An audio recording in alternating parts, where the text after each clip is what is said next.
Ну і так, всім привіт, з вами я Остап, і сьогодні я хочу зробити такий туторіал, як зареєструвати бандікам, щоб не був скрін-рекордер, щоб воно вам завжди тут у програмі. В мене, бачите, зареєстрований був Johan, щось типу того, бачите.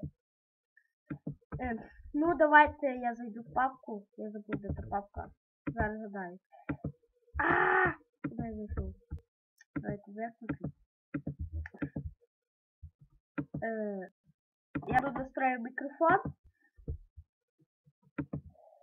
Давайте заходим в камень диск M. Так, шукаем тут бандикам. Классный бандикам. Обожаю тут бандикам. Але давно в мене. Потім і запускаємо бандикам. У вас, напевно, буде писати не зареєстровано. То не проблема. Заходимо в Keymaker. Заходимо сюди.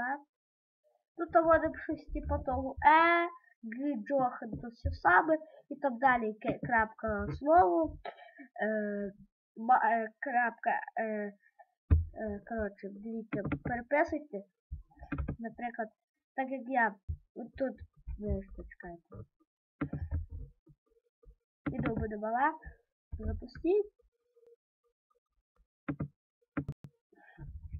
Тут давайте пишіть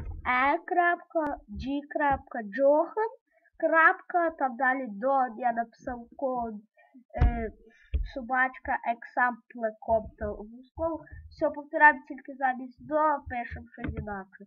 Мене пишемо замість, що там, замість до coin, копійка, да, просто так.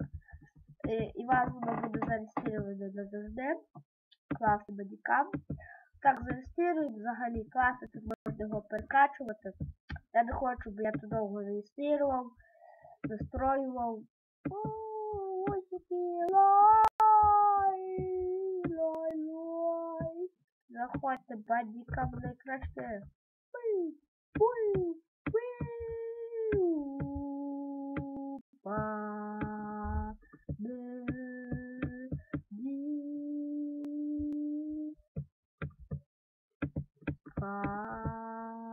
Лучше.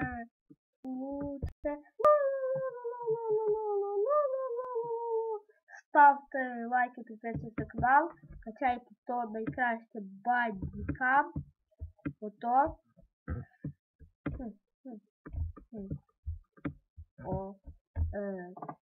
Да. Ставте лайки. Лайки ставте.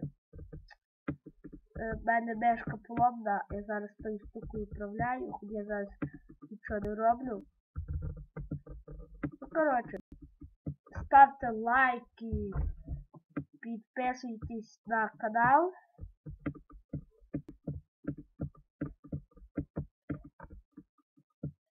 І залишайте коментарі.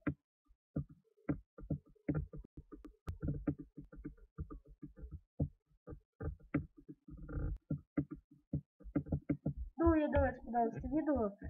Ставте лайки, підписуйтесь на канал. Залишайте коментарі. З вами був Остап. Всім бай-бай.